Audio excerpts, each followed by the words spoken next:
Bueno, muchas gracias a todos los presentes, compañeras, compañeros. Queríamos hacer una muy breve presentación del libro COVID-19, Nada será igual, publicado por Le Monde Diplomatique con la Fundación. Y queríamos señalar que el título es un poco provocador porque expresa más que una realidad, un deseo quizás. La verdad es que no sabemos si seremos capaces que nada sea igual.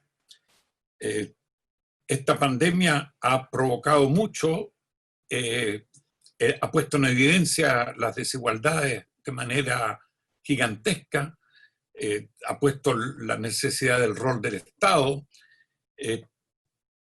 Hay muchísimas críticas a cómo lo han hecho los gobiernos en general y el gobierno chileno en particular.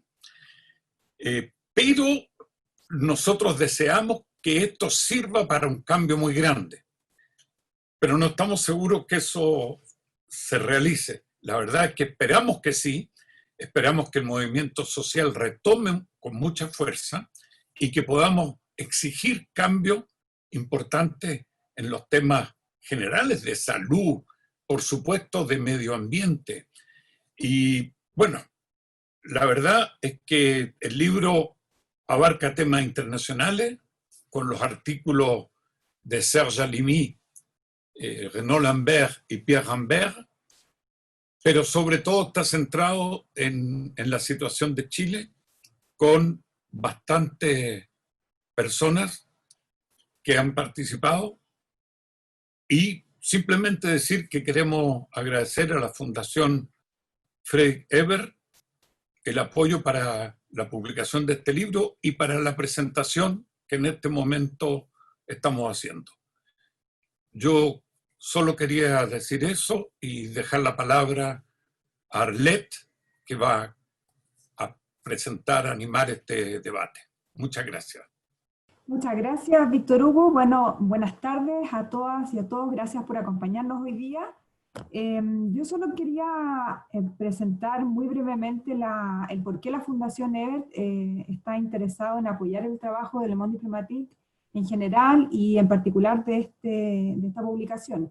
Bueno, para nosotros es muy importante tener una prensa diversa, democrática, libre, y vemos que en un país como Chile, donde lo que se observa es más bien una alta concentración de los medios, eso se hace cada vez más urgente.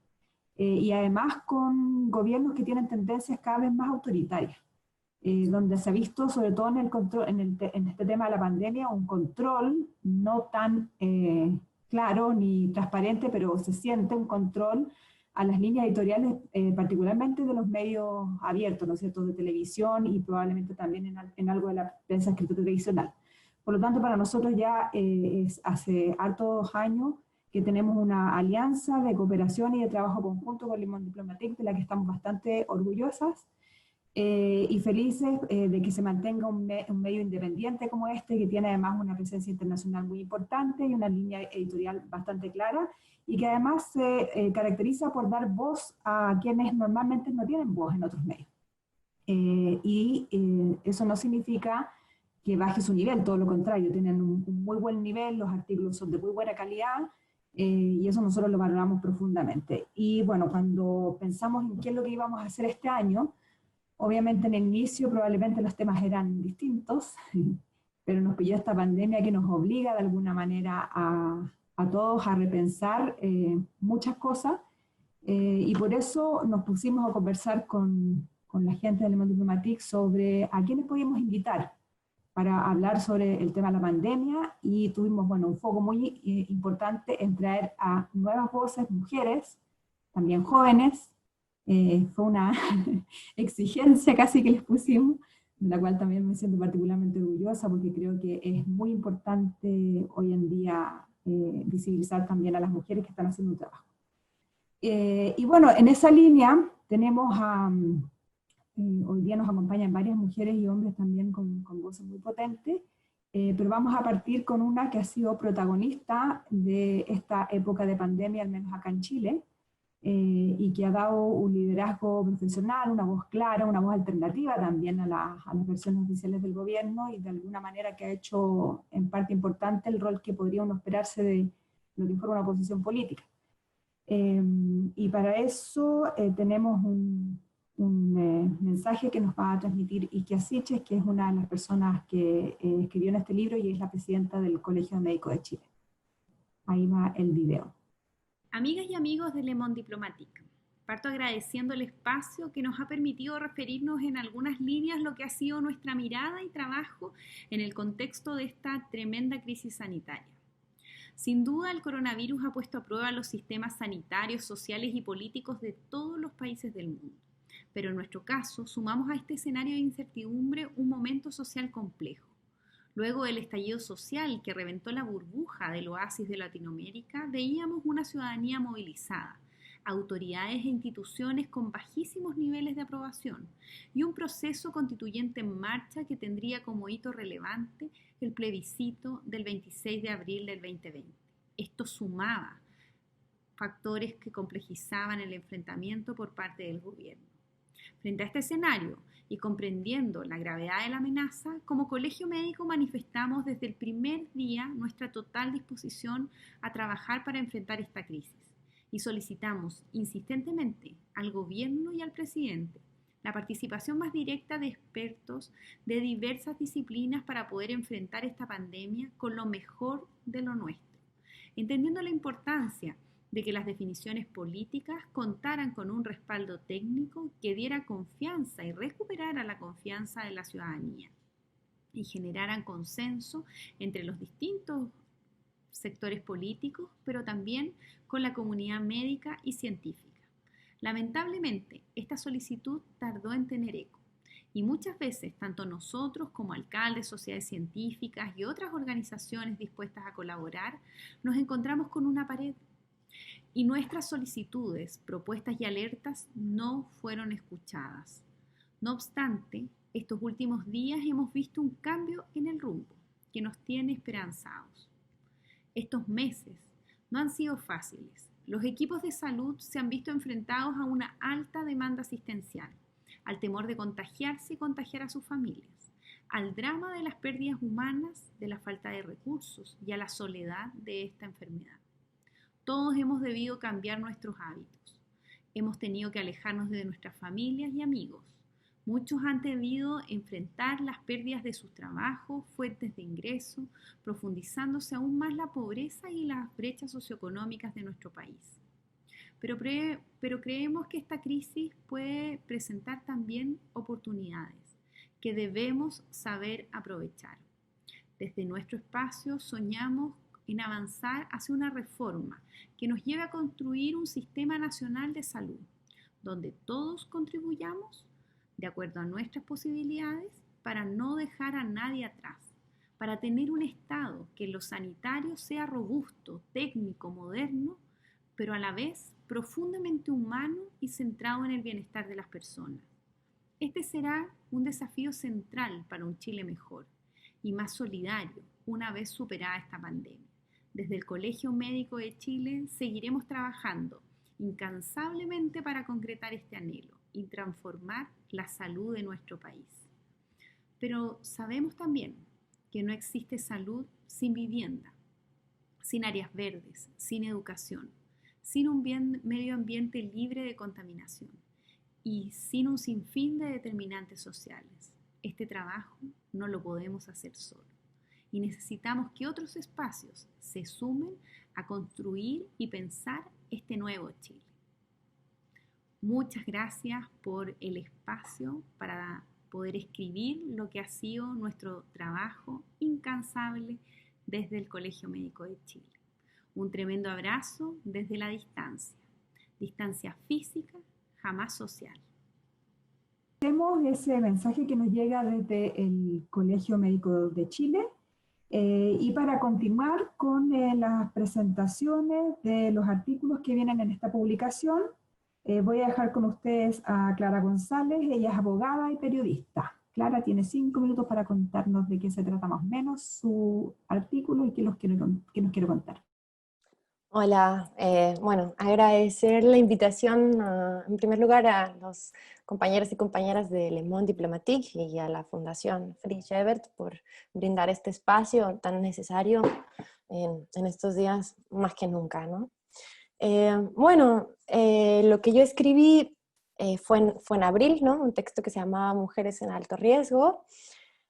Ha cambiado un poco en lo coyuntural desde entonces, ya llevamos varios meses más de pandemia, pero no en lo esencial. Un poco el objetivo del texto era sintetizar cómo la crisis social, económica, política, sanitaria del coronavirus viene a agravar la situación de violencia estructural que históricamente sufrimos las mujeres. Y entonces articulé este texto en torno a tres ejes. Por un lado, cómo la alta feminización de los empleos vinculados a la crisis sanitaria hacen que exponen mayormente a las mujeres al contagio y a sufrir las consecuencias derivadas del coronavirus. Por otro lado, la precarización del trabajo de cuidados, que mayoritariamente desempeñan las mujeres, y en tercer lugar, el aumento de la violencia física, que también era previsible que iba a aumentar en estos tiempos de pandemia. Este artículo precisamente arrancaba con el 8 de marzo, porque, bueno, fue una fecha en la que, además de que se celebraban marchas feministas, la huelga feminista en muchos países del mundo, coincidió con la propagación del virus, lo que muchas voces reaccionarias en mi país, España, todavía se está discutiendo esto, aprovecharon para, por supuesto, culpar a las mujeres que salían a reclamar sus derechos y a decir basta ya de violencia y de abusos. Bueno, pues hasta hoy parece que son las mujeres las culpables de la propagación del virus. Pero más que nunca se reveló que esas voces, esas consignas que el 8 de marzo estábamos levantando son igual de necesarias, aunque estemos encerrados hoy y encerrados desde la casa. En fin, en cuanto a la feminización de los empleos, perdón, aquí. En cuanto a los empleos feminizados y precarios que se relacionan con la crisis sanitaria, cabe decir que, según datos de la OMS, el 67% de los trabajadores de la salud en el mundo son mujeres, y que en Latinoamérica el 90% de las labores de enfermería, que bueno, las enfermeras son quienes más se exponen directamente al virus, son mujeres. Pero bueno, no solo ellas, ¿no? También farmacéuticas, paramédicas, auxiliares. En fin, son las mujeres las que están combatiendo el virus en primera línea, y por cierto, por lo general cobran bastante menos que los hombres. Pero junto a este trabajo formal reconocido, también el trabajo no formal o no reconocido, en el que también las mujeres se exponen más, porque los propios roles de género determinan qué espacios tienen que ocupar las mujeres. Entonces son ellas las que mayormente se hacen cargo de enfermos o de personas dependientes. Además, ese trabajo de cuidados, que como ya hemos dicho, muchas veces no es retribuido, justamente en condiciones de no retribución, el 76% de las ocasiones son mujeres las que lo desarrollan. Y ahora se está viendo cómo se está intensificando este trabajo de cuidados no remunerado. Entonces, finalmente, en la mayoría de los casos son las mujeres las que además tienen que conciliar este trabajo, el teletrabajo, con un trabajo de cuidados no remunerado. Lo que lo que empeora la situación de desigualdad económica, social. Y por último, en cuanto a la violencia física, ya lo venían advirtiendo numerosos organismos internacionales. La ONU al comienzo de la pandemia incluso llamaba a tomar medidas para evitar que aumentara esta violencia, dado que muchas mujeres y niñas se iban a ver expuestas, conviviendo con sus agresores. Eso no ocurrió, lamentablemente, en Chile, y bueno, ya solamente en marzo, según datos del propio Ministerio Público, se dispararon un 250% los femicidios frustrados, pero es que a día de hoy van 21 femicidios confirmados, según la Red Chilena contra la Violencia hacia las Mujeres, y según el Ministerio de la Mujer, 52 casos de femicidio frustrados. Esto no es trivial, era necesario tomar medidas, no se tomaron, y no solo eso, sino que, bueno, nos ha tocado ver este espectáculo del Ministerio de la Mujer, donde lamentablemente la realidad de las chilenas, mujeres y niñas, es que se ven profundamente violentadas y expuestas a unos riesgos que incluyen su propia vida. Así que finalmente este texto que llama un poco a tomar medidas, a interpelarse, cómo hacer para mejorar esta situación que previsiblemente se iba a agravar para mujeres y niñas. Lamentablemente estamos viendo que el gobierno en particular y el Ministerio de la Mujer no solo no han mejorado la situación, sino que la están agravando. Así que las mujeres feministas, organizaciones, esperamos que se tomen medidas para paliar esta violencia sistemática, social y económica y física que nosotras padecemos. Muchas gracias, Clara. Y bueno, probablemente estuviste con el clavo de cuando se escribieron estos textos, estábamos muy al inicio y sentíamos de alguna manera que estábamos muy fuertes en el momento de las demandas, de hacer cambios. Y bueno, ahí tenemos, aprovecho de dar el pase a la Luz Vidal, que desde esa época y desde antes viene dando la pelea como presidenta del Sindicato de Trabajadoras de Casa Particular y parte de la coordinadora de las trabajadoras de Casa Particular, porque su situación sea considerada de alguna manera en las medidas de gobierno y que hasta el momento no se han satisfecho y solo hemos sido testigos de más y más problemas y denuncias y casos de maltrato y en fin. Luz, si nos quieres contar un poco, bueno, no solamente de tu columna para el libro, sino que también del trabajo que has hecho hasta ahora. Sí, muy buenas tardes. Agradecer a FES, agradecer a Víctor por la oportunidad que le da muchas voces a muchas personas de poder visualizar las distintas realidades que se dan en la sociedad chilena. Nosotros somos una de las voces que muchas veces cuesta que se escuchen. Yo como presidenta de este sindicato, Sintracap Región Metropolitana, es un sindicato que tiene 73 años de lucha de mujeres.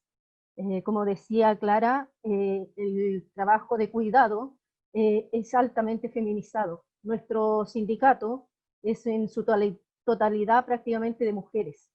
360.000 mujeres en Chile.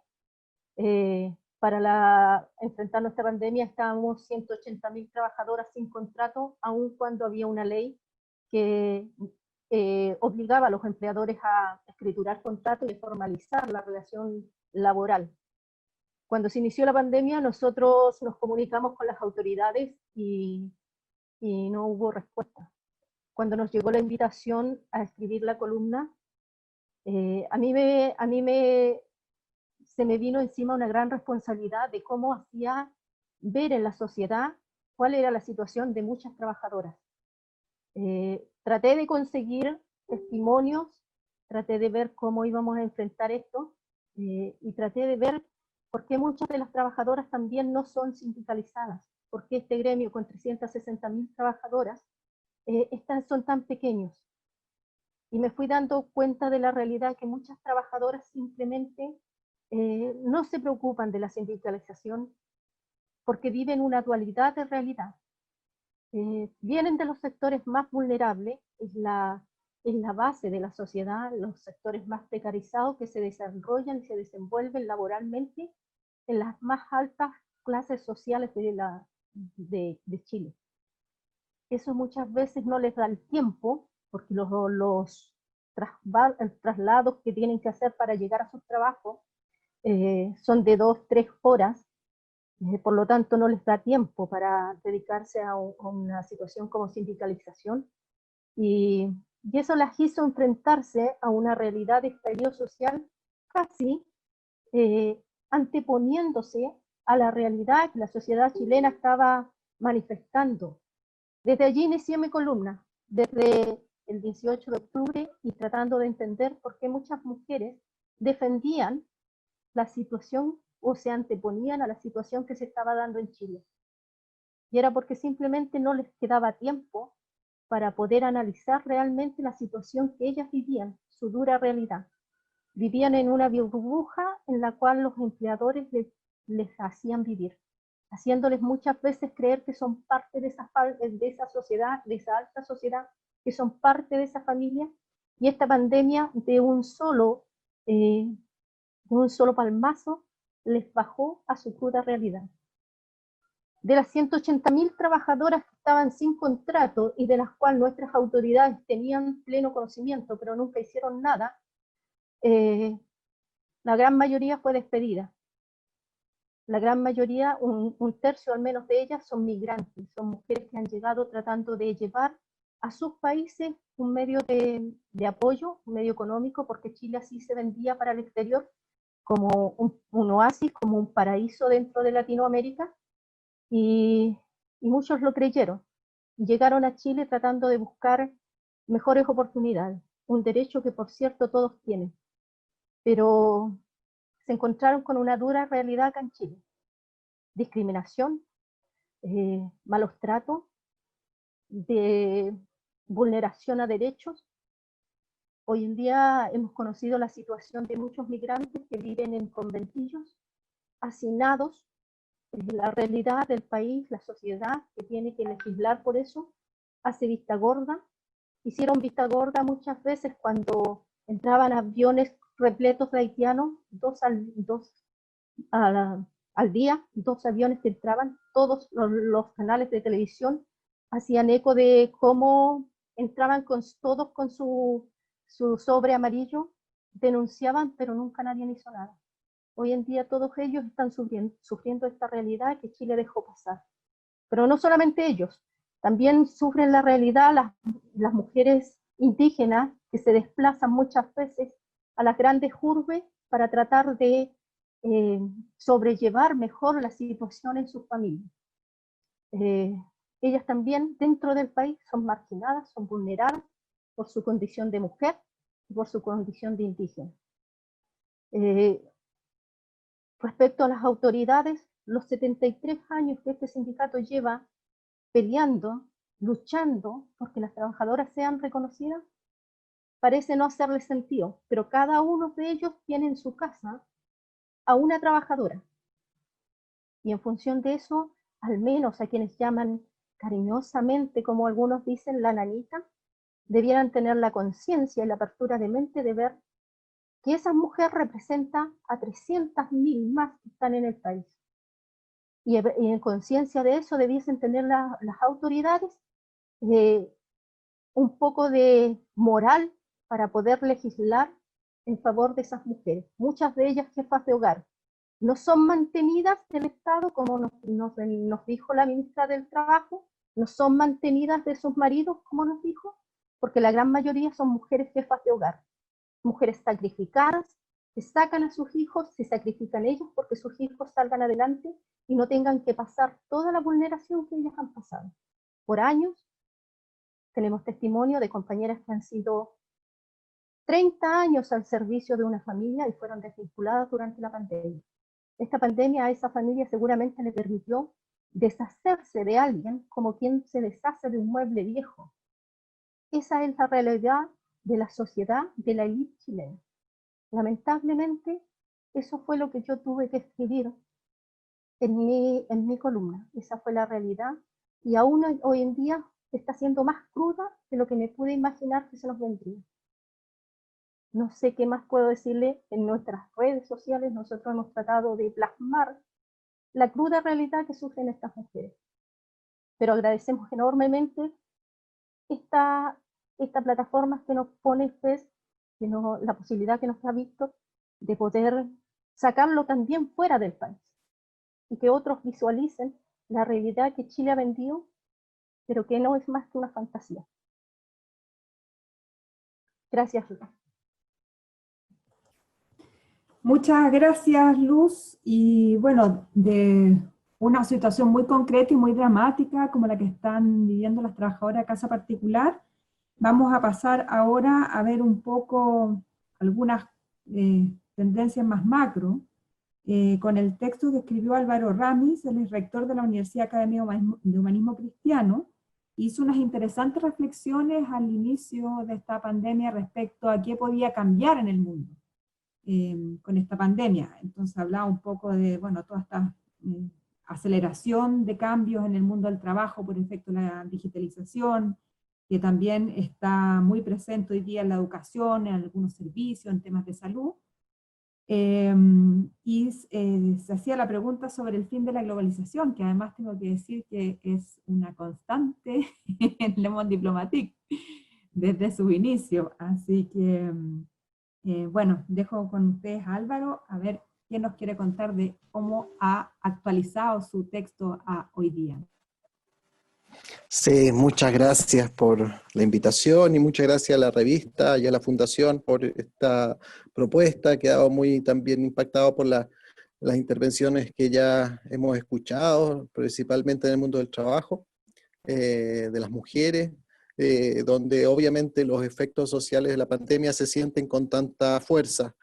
En el mundo de la educación, obviamente que todo va a ser diferente, como dice este libro, ¿no? Es muy poco probable que muchas tareas hoy día o funciones de la educación vuelvan a simplemente a hacerse de una manera presencial. Va a haber una modalidad en el futuro bimodal, ¿no? O B-learning, donde una parte importante de las tareas educacionales van a quedar después de la pandemia ya estacionadas en la modalidad distancia, porque en cierta medida la tecnología lo permite, pero también cierta tendencia, por decirlo así, de maximizante costos va a ayudar a hacer de eso algo cotidiano. Eso va a tener enormes repercusiones buenas y malas. Vamos a tener una práctica de que probablemente va a traspasar costos a los trabajadores, a las trabajadoras que llevan a la casa buena parte del trabajo que hoy día, que antes se hacía presencialmente en espacios escolares o universitarios. Otras cosas van a ser más fáciles, digamos el transporte, por ejemplo, vamos a poder acceder a educación en una modalidad remota, que hoy día hasta ahora era mucho más difícil o mucho más restringida la oferta. Sin embargo, yo creo que lo que hay que pensar es que más allá de estas ambivalencias, que pueden tener aspectos positivos y negativos, lo que deberíamos juzgar es cómo se está llevando adelante el control de la pandemia, cómo se está administrando la política pública y cuáles son los criterios que deberían más o menos servir de crisol o de criterio de juicio a la hora de abordar este tipo de procesos. Y ahí el título del texto, que es Bioética y Biopolítica en el contexto de pandemia, remite a los viejos principios de la bioética que Beauchamp y la escuela de Georgetown promulgaron a inicio de los años 70 y que creo que siguen teniendo vigencia, por lo menos como un consenso básico en nuestra sociedad. Si solamente tomáramos esos 4 principios, que son los de beneficencia, no maleficencia, autonomía y justicia, tal como todas las carreras de la salud lo estudian, y lo aplicamos al campo de la administración, de la política pública, del proceso que está hoy día viviendo el mundo respecto a este proceso pandémico, yo creo que sacaríamos algunas consecuencias muy graves y muy claras. Primero, para recordar cuáles son esos principios y cómo se pueden amoldar a la realidad. En primer lugar, todas las políticas que el Estado debe llevar adelante debería regirse por el principio de beneficencia, que es obrar en función del mayor beneficio posible para, en este caso, para la sociedad, ¿ya? Yo creo que eso no está hoy día ocurriendo, principalmente cuando no se despliegan todos los recursos que podrían desplegarse para el mayor beneficio de la población. En este caso, la medicina que debe desplegarse en el caso de una sociedad afectada por una pandemia, son los recursos públicos que deben ser orientados y reorientados, redestinados a superar este flagelo. En el caso de Chile existe un ahorro público importante que no está siendo usado de la manera adecuada, porque justamente fueron ahorrados para este tipo de emergencia, y es lo que debería poder cursarse en este momento. El segundo principio es el de no maleficencia. ¿Cuál es no maleficencia? Es un principio hipocrático muy antiguo que tiene relación con una sentencia en latín que dice primum non nocere, lo principal no hacer daño. Y yo creo que aquí obviamente que es muy difícil que la medicina que se está aplicando a la sociedad no cause un daño, ¿ya? La medicina que se está aplicando es la cuarentena, y la cuarentena genera efectos sociales, económicos, productivos, tremendamente dañinos, ¿ya? Es una medicina necesaria, es como parecido a muchos otros medicamentos o muchas otras tratamientos que tienen efectos derivados de su aplicación. Sin embargo, el bien que se espera lograr es mayor, que es poder superar la pandemia. Sin embargo, tenemos que graduar y ponderar que esos efectos obviamente no generen daño en aquellos que sean más frágiles. Por lo tanto, el principio de no maleficencia debería estar ponderado fundamentalmente en los sectores más frágiles de la sociedad, y aquí el principio de justicia como igualdad muchas veces se contrapone al principio de justicia como equidad, ¿no? Y en este caso necesitamos equidad, es decir, saber que no todos y todas podemos hacer la cuarentena de la misma manera. Hay privilegios que permiten que algunas personas puedan vivir su cuarentena frente a un lago o en un campo o frente al mar. Y otras personas están viviendo, como recién lo escuchábamos, en unas condiciones de hacinamiento o de precariedad que llevan a la hambruna. Por lo tanto, el principio de no maleficencia debe graduar esos efectos de acuerdo a ese punto de vista. El tercer principio de la bioética es el de autonomía, que se da cuando las personas tienen la capacidad de habla para poder expresar lo que está ocurriendo y ser depositarios de soberanía respecto a sus cuerpos. Eso en un caso como el que estamos viviendo hoy debería ser central. ¿En qué medida ha existido reconocimiento y participación? Yo veo acá, por ejemplo, el esfuerzo que ha hecho la doctora Sitges y del Colegio Médico para poder hacer parte de la discusión pública respecto a algo donde el cuerpo médico y los colegios profesionales de la salud son parte totalmente involucrada en la primera línea de este proceso. Y sin embargo no se les ha reconocido, y eso vulnera justamente el principio de autonomía, porque en este principio lo fundamental es que todos los actores que están involucrados puedan ser parte también de la deliberación y la determinación de las medidas que deben adoptarse en estos contextos. Y finalmente el principio rector de cualquier política de salud, que es el principio de justicia, ¿no? Dar a cada quien lo que necesita y no exigir más de lo que puede. Es decir, acá hay una distribución que se debe hacer justa de las cargas y de los efectos de este proceso, que es lo que está en juego en este momento. Yo creo que por ese motivo es que existe tanta tensión en nuestra sociedad, porque estos 4 principios no han sido aquilatados ni considerados a la hora de considerar una biopolítica sanitaria respecto a la pandemia, sino que más bien hemos vuelto a una vulneración sistemática del principio de autonomía, donde el Estado, en este caso los gobiernos, o en este caso el gobierno chileno en particular, ha tomado un control desde su punto de vista necesario, pero por otra parte muy poco abierto, digamos, a la deliberación y a los aportes, sobre todo de la sociedad civil y de los actores que deben dar una palabra respecto a cómo sobrellevar este proceso tan duro. Y sin ponderar los efectos colaterales que tiene la necesaria cuarentena. Es decir, todos estamos contribuyendo a ese cumplimiento terapéutico, y sin embargo ese cumplimiento terapéutico, para que sea efectivo, debe tener el convencimiento de quienes están viviéndolo. Y eso solo se da con la participación. Hay múltiples estudios médicos que muestran que las personas tienen un cumplimiento terapéutico mucho mayor cuando están convencidas de que deben hacer ese tratamiento. Cuando el médico simplemente receta algo sin escuchar al paciente, el cumplimiento terapéutico disminuye, porque la persona no ha sido escuchada, no entiende por qué debe hacer ese tratamiento, por qué debe tomarse una medicina, o por qué debe hacer determinada dieta. En cambio, cuando participa en las decisiones, es escuchada, el cumplimiento terapéutico se incrementa, la persona se disciplina en relación al objetivo logrado.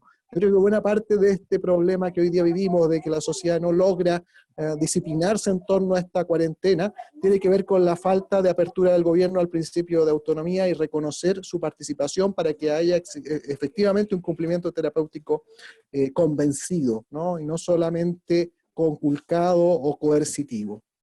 Eso es principalmente. Agradezco mucho las intervenciones de mis colegas, de las personas que han escrito este libro, y agradezco tanto a la Fundación como a la publicación Le Monde Diplomatique. Muchas gracias, Álvaro. Y bueno, se relaciona un poco con la temática que quiero presentar ahora.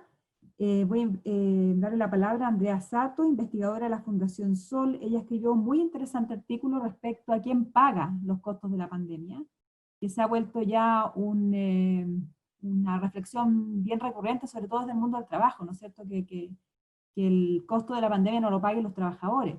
Y se enlaza muy bien con una línea investigativa que ella viene desarrollando hace tiempo, que tiene que ver con el tema del alto nivel de endeudamiento que existe en los hogares chilenos. Entonces, dejo a Andrea con ustedes para que cuente sobre eso, por favor. Hola, buenas tardes. Muchas gracias, Arlet, por la presentación. Bueno, a Le Monde Diplomatique y a las organizaciones que hicieron posible esta publicación.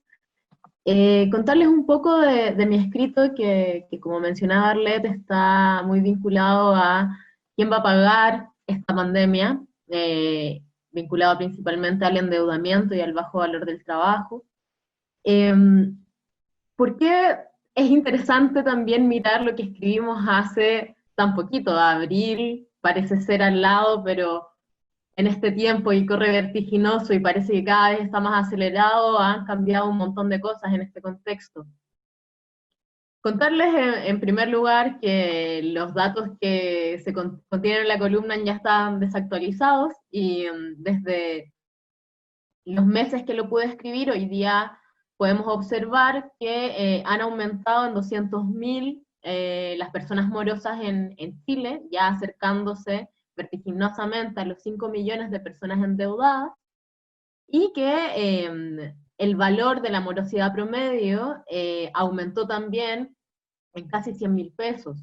O sea, hoy día vemos que el valor promedio de la deuda de los hogares en Chile se aproxima casi a los 2 millones de pesos, está hoy día en 1.900.000 pesos.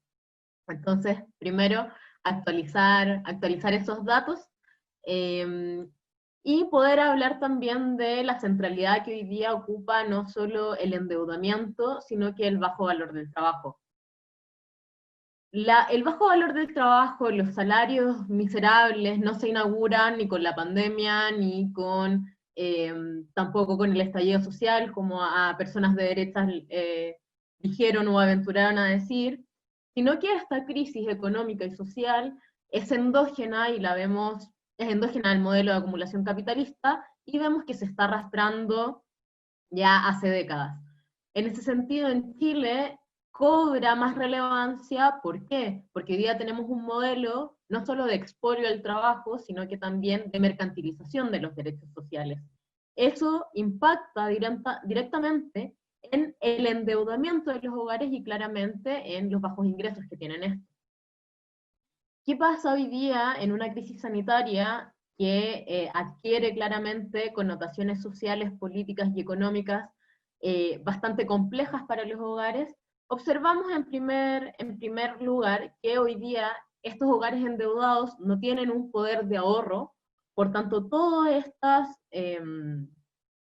propuestas que vienen desde el Ejecutivo, como por ejemplo las suspensiones de empleo, o que el rechazo a que se puedan sacar fondos de las AFP, están totalmente desalineados a la realidad del trabajo en Chile. Hoy día también hay que pensar en que, por ejemplo, todas estas alternativas que se han posicionado desde el Ejecutivo, como también el ingreso familiar de emergencia, son insuficientes. Hoy día las políticas públicas que hemos visto desde el inicio de la pandemia hasta hoy día no solo son insuficientes, sino que tampoco tienen un criterio de universalidad.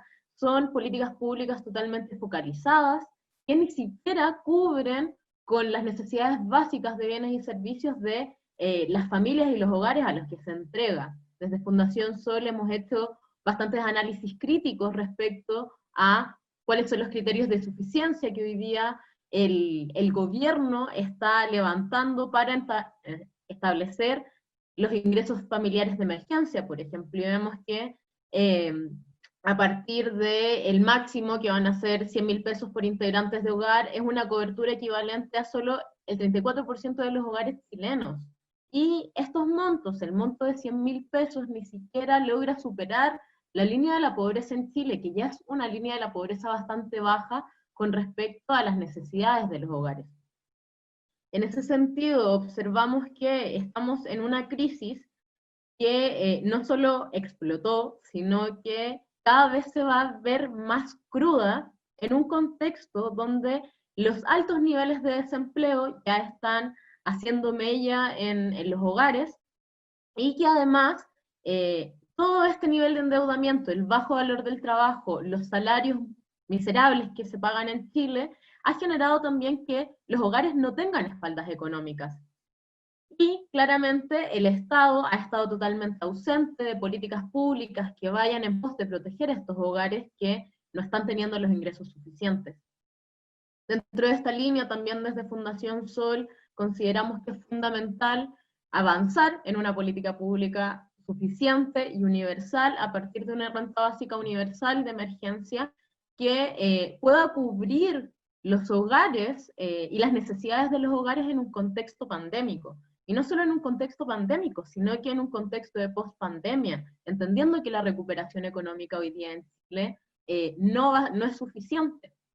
Y en ese sentido, desde Fundación Sol también creemos que financiar una renta básica de emergencia no solo es urgente, sino que también es importante hablar de las alternativas. ¿Cómo podemos financiar esta renta básica de emergencias? En Chile existe lo que hay, y en todos los países, que son los activos consolidados del Tesoro Público, que hoy día ascienden a 30.000 millones de dólares. Principalmente estos estaban destinados a fondos soberanos y a los recursos de Codelco que antes se destinaban a las Fuerzas Armadas. Es bastante interesante porque estos activos hoy día están disponibles para que Chile pueda financiar una renta básica universal de emergencia de forma universal y que cumpla con los criterios de suficiencia para establecer y poder consumir cuestiones de servicios básicos que hoy día claramente el ingreso familiar de emergencia propuesto por el Estado no lo está haciendo. En ese sentido, desde Fundación Sol creemos que el análisis y las reflexiones que no solo tenemos que tener en la pandemia, sino en la post-pandemia, es cómo socializamos, es cómo realmente podemos generar redistribución efectiva de la riqueza en un contexto donde sabemos que la riqueza la concentra el 1%. En ese sentido, desde Fundación Sol estamos comprometidas con un proyecto de transformación radical, profunda, y que finalmente vaya al problema central del modelo de acumulación capitalista que implica el expolio del trabajo por sobre las ganancias de este 1%.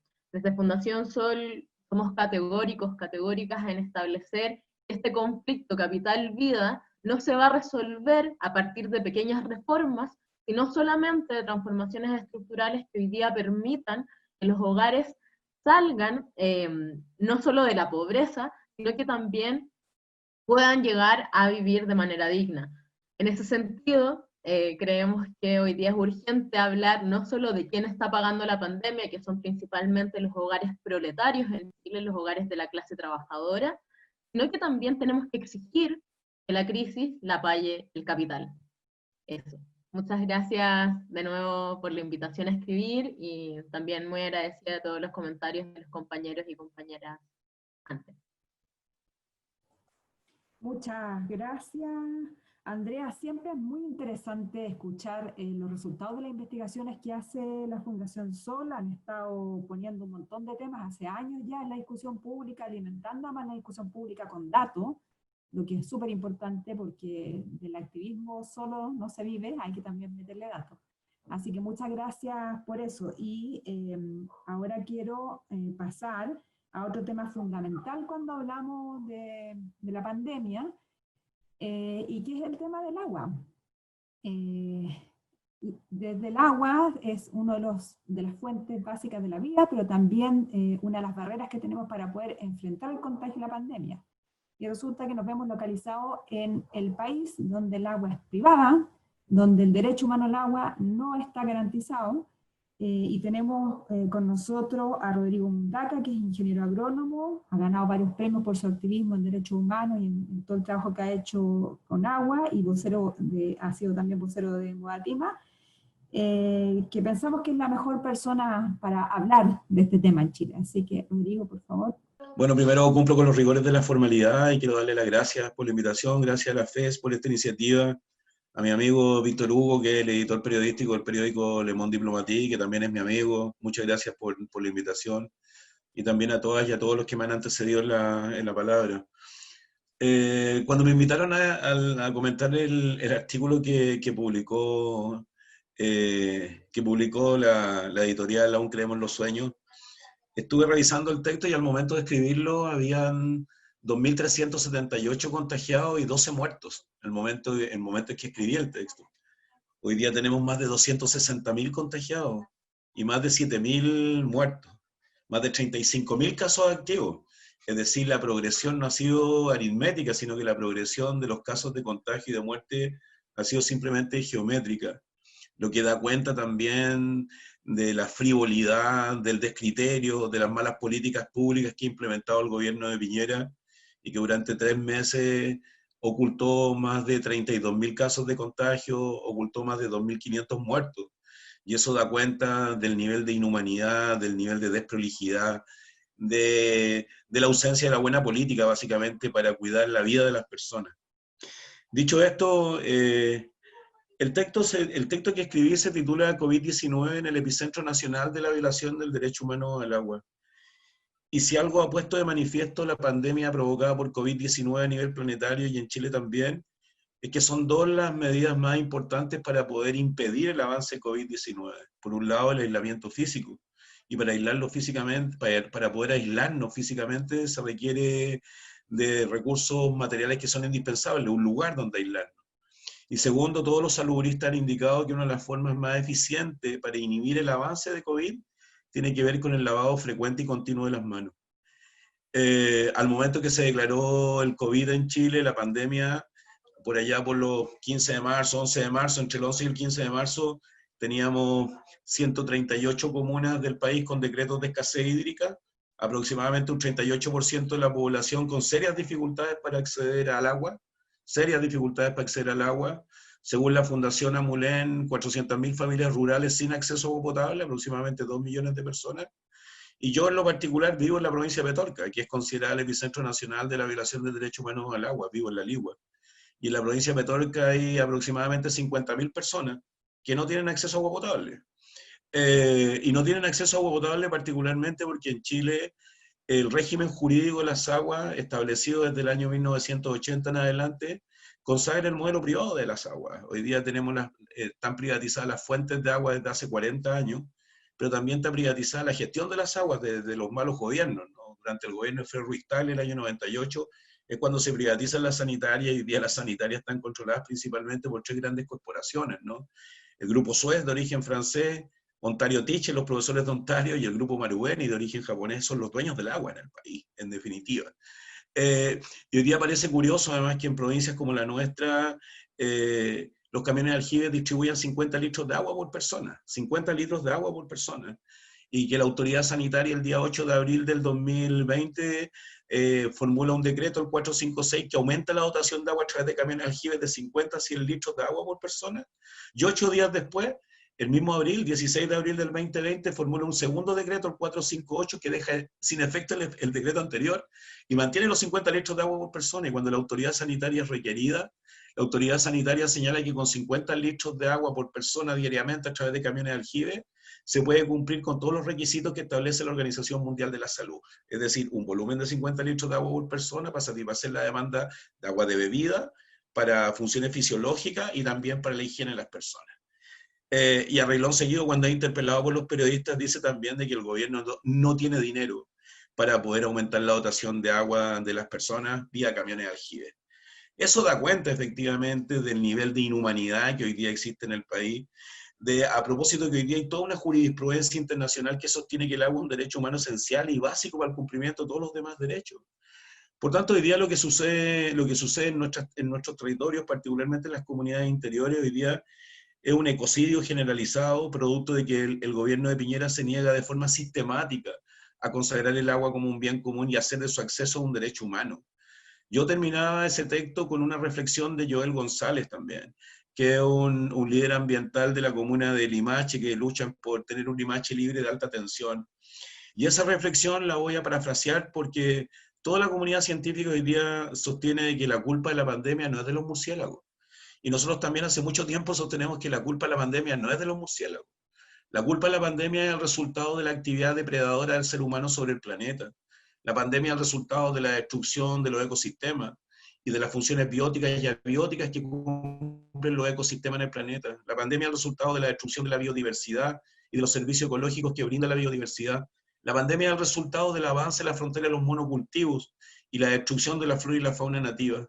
La pandemia es el resultado de los hospederos de la fauna nativa. La pandemia es el resultado del no comprender los límites ecológicos que tiene el planeta. La pandemia es el resultado de la apropiación de los bienes naturales comunes, de la apropiación del agua, de la apropiación de la tierra. Como dice David Harvey, en América Latina y en Chile en particular, hay un patrón de acumulación por desposesión, y eso se expresa de forma brutal en el agua. Y una situación que hemos demandado, que hemos reclamado, que hemos sido criminalizados, perseguidos, censurados y amenazados de muerte, muchos compañeros, por sostener la necesidad de recuperar el agua y la tierra como bienes comunes, da cuenta también de que en Chile las bases de la desigualdad tienen que ver con la apropiación de los bienes naturales comunes, porque en el origen de las principales fortunas del país está precisamente la apropiación impropia del agua y de la tierra.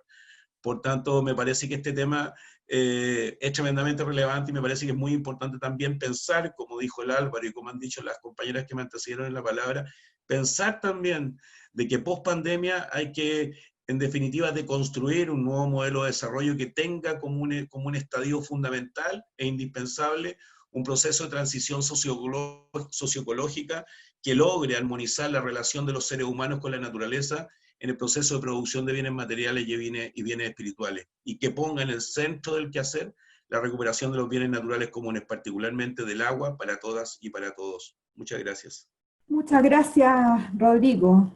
Muy potente la intervención y también la columna, muy buena, la recomendamos. Bueno, vamos a seguir en nuestra conversación ahora con Rafael Urriola. Él es economista, especialista en economía de la salud, columnista además en varios medios locales, eximio columnista diría yo. Y él nos va a ayudar un poco a reflexionar sobre las tensiones a las que se está sometiendo el sistema de salud chileno, que no es claramente el mejor sistema de salud del planeta como quisieron hacernos creer, pero que sí tenía una historia basada en muchas décadas atrás de un sistema de salud público que se orientó de buena manera y que con pocos recursos, con muy pocos recursos, lograba tener una performance bastante decente. Pero bueno, hoy día se está poniendo a prueba como prácticamente todos los sistemas de salud del mundo, pero el nuestro con nuestras características particulares. Así que dejo con ustedes a Rafael. Agradeciendo a la Fundación Eber, agradeciendo a Mont Diplomatique de esta invitación. La verdad es que yo voy a hacer una lectura de cómo hoy día se puede leer un artículo como decía Andrea, que 15 días más un mes puede ser enorme en estas coyunturas. Y de hecho lo es, pero sin embargo hay un relato que uno puede hacer de esto, y el relato es de que la historia de la gestión del sistema de salud, que era un poco la invitación inicial, podría hoy día plantearse casi como la historia de dos personajes muy especiales que ocuparon el primer plano de Chile, que son el señor presidente de la República y su amigo médico de cabecera y ministro de Salud, el doctor Mañalich. Es decir, hay un compromiso que ellos adquirieron de sus dichos. Si ustedes miran bien, todo lo que ha pasado se puede explicar en base a dos grandes frases.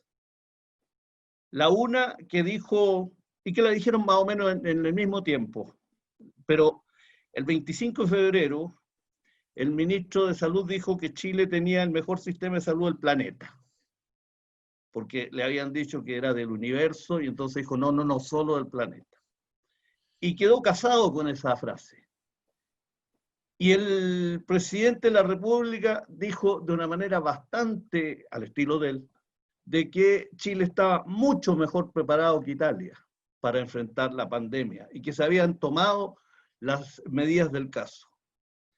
Esas dos frases marcan la historia de los últimos 6 meses en el país. Yo digo que lo único que explica tanta mentira, tanta falsedad en la información, tanto error, es que había que ser consecuente con que éramos la mejor sistema de salud del planeta, y que esto, ¿no es cierto?, lo íbamos a resolver fácilmente, porque si uno tiene el mejor sistema, obviamente que esto se resuelve fácil. Yo no necesito consejos de nadie, no necesito llamar a nadie, porque ¿para qué? Si estamos en el mejor de los mundos. Y de allí partimos, de allí seguimos y ahí terminamos. Fíjense que cuando se planteó el 19 de marzo, se le preguntó al ministro Mañalich sobre cuál era la situación, y él dijo, no, nosotros tenemos la hipótesis de que habrá 1.800.000 contagiados en Chile. Estos son citas, no son opiniones. Y en ese momento la miembro del Consejo de Asesor, María Teresa Valenzuela, dijo, y se necesita va a haber 15% de hospitalizados y 5% necesitarán ventiladores. Entonces, en ese momento, si uno, haciendo cálculos elementales, hubiésemos necesitado 270.000 camas y hubiésemos necesitado 90.000 ventiladores. Eso es lo que se desprendía de las opiniones oficiales. Pero en Chile hay 38.853 camas. Por lo tanto, era imposible que estuviéramos preparados para enfrentar la pandemia. Pero como dijeron que estaban preparados, entonces seguían hablando nomás.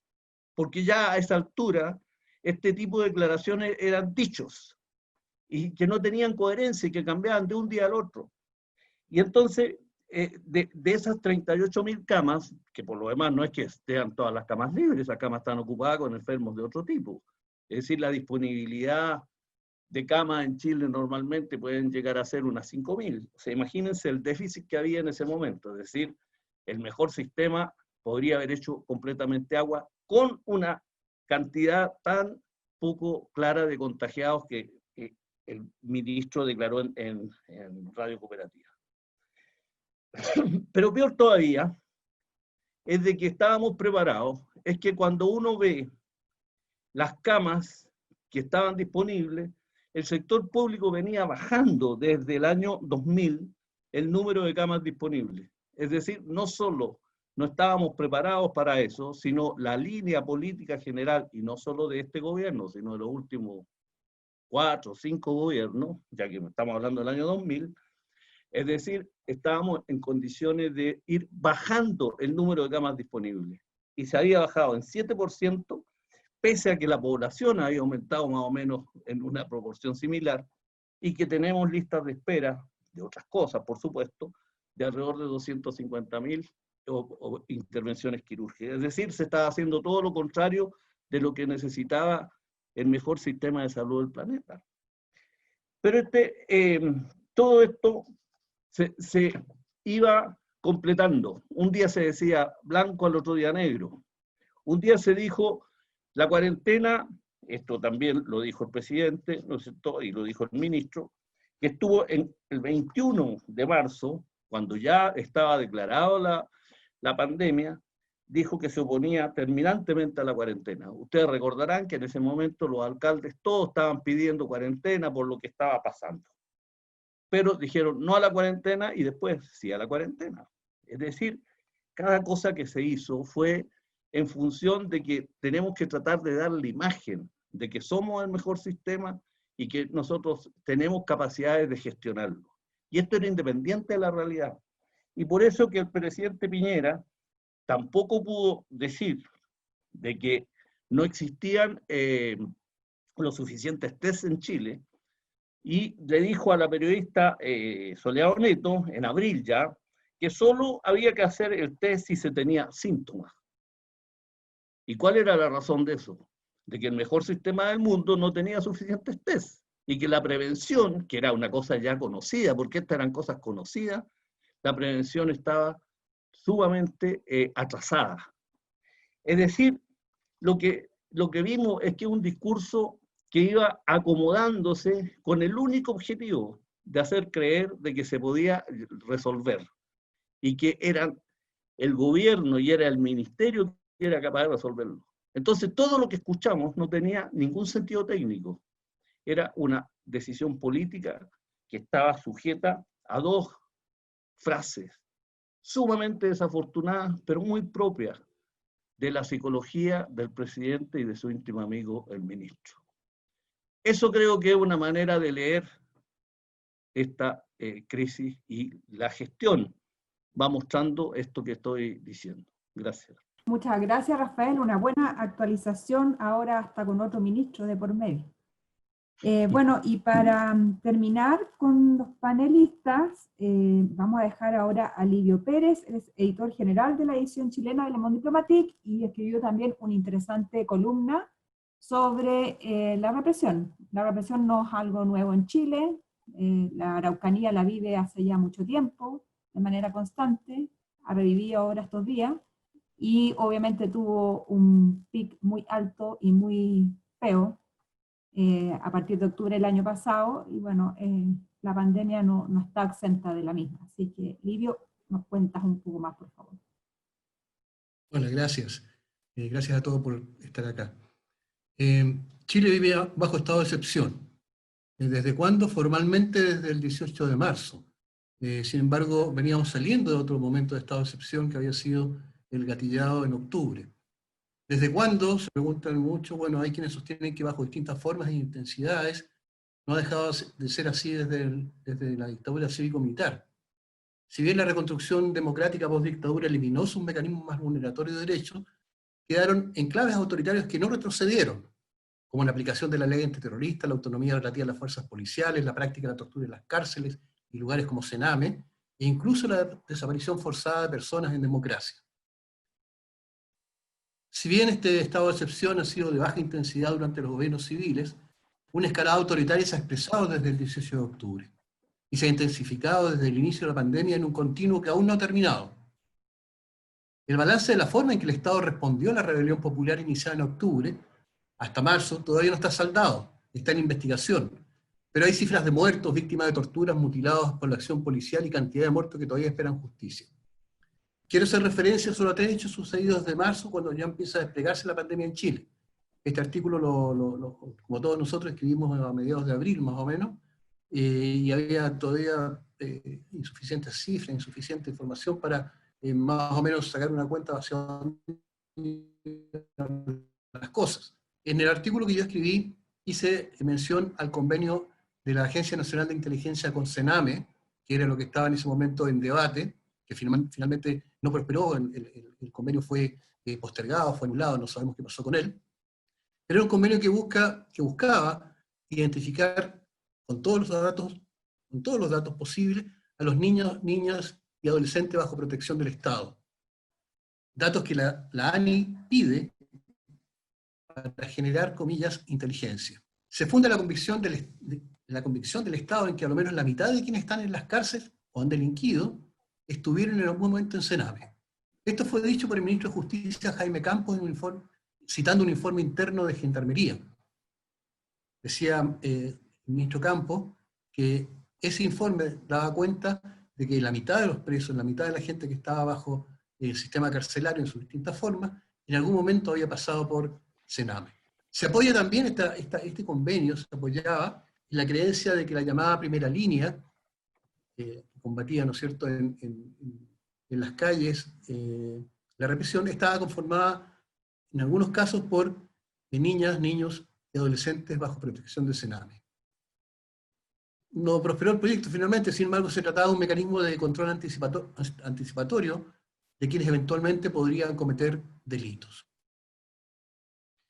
Ha pasado agua bajo el puente, más o menos en la misma dirección, en el mismo sentido, y en plena pandemia, el gobierno de Piñera acelera el trámite de la reforma o modernización del Sistema de Inteligencia Nacional, un proyecto de ley que ingresó al Parlamento en 2018, que tomó un nuevo ritmo luego del 18 de octubre, y que nuevamente se aceleró en la última semana. Es un trámite, está en trámite parlamentario, y está creo que en segunda instancia dentro del manejo de comisiones. El proyecto del gobierno busca modernizar el sistema de inteligencia e involucra explícitamente en el proyecto a las Fuerzas Armadas en el control social. Lo que estaba diciendo es que el proyecto de modernización del sistema de inteligencia coloca mayores trabas para que la dirección de este servicio dé cuenta ante el Congreso por la vía del aumento de los quórum para que sea citado. La reforma también pone la inteligencia bajo el control directo del presidente, y eso es un problema complicado porque no es un sistema del Estado, sino un sistema que queda bajo la atribución directa del presidente en este caso, que puede perfectamente manipular la información que le llega.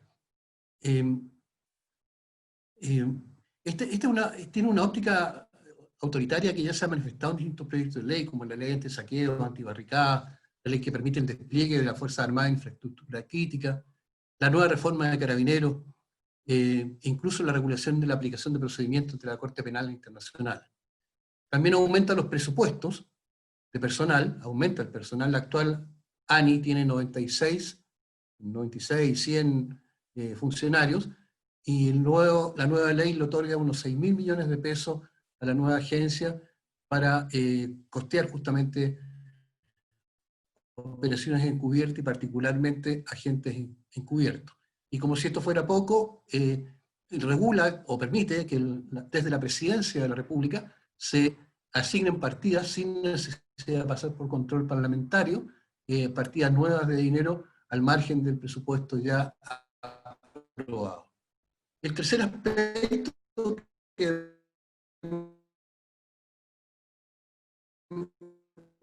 que me interesa es el uso de la fuerza militar. El uso de la fuerza militar en el control de la población, particularmente en los controles de calle y en especial durante el toque de queda. El despliegue de militares en los territorios de mayor conflictividad social, Cerro de Valparaíso, Cordón Poblacional de Santiago, particularmente el Hualmapu, la Araucanía. Y hay también, ¿no es cierto?, un notorio cambio, una forma de proceder en el trato de los prisioneros. La reducción de prisioneros, reducción de personas. A diferencia de que tiene procedimientos de reducción de personas, el procedimiento de los militares no está normado y es simplemente a partir de golpes que van disminuyendo la capacidad de resistencia de la persona. Y el dato importante es que durante este fin de semana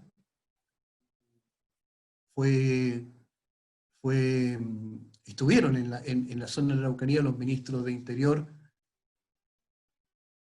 y de Defensa, Gonzalo Blumel, Alberto Espina, respectivamente, justamente para evaluar en terreno el reforzamiento de fuerzas militares enviadas a ese lugar, porque las últimas semanas se ha anunciado, según consigna la violencia en los caminos. Este reforzamiento de fuerzas militares estaría destinado al control caminero, justamente en las zonas más conflictivas. No hay información oficial de esta visita de los ministros de Interior y Defensa al territorio de la Araucanía, solo que fueron allá, y que las reuniones las hicieron la mayor parte de ellas en un regimiento. Puede ser que el país consiga frenar la pandemia, que el coronavirus entre en retirada en los próximos meses, pero no está garantizado es que esta escalada autoritaria se repliegue o caminemos a forma más o menos abiertas o encubiertas de hacer permanente el estado de excepción. Ha corrido mucha agua bajo los puentes desde que comenzó la pandemia, pero lo que sí es claro es que la dirección de esas aguas apuntan a que el estado de excepción se haga permanente en el país. Eso, muchas gracias. Muchas gracias, Livio. Víctor, no sé si quieres agregar algo más. No, yo creo que todos y todas pudieron expresarse bastante. Yo creo que si alguien quiere decir algo para terminar. Vale, entonces cerramos acá. Les queremos agradecer enormemente que nos hayan acompañado hoy día.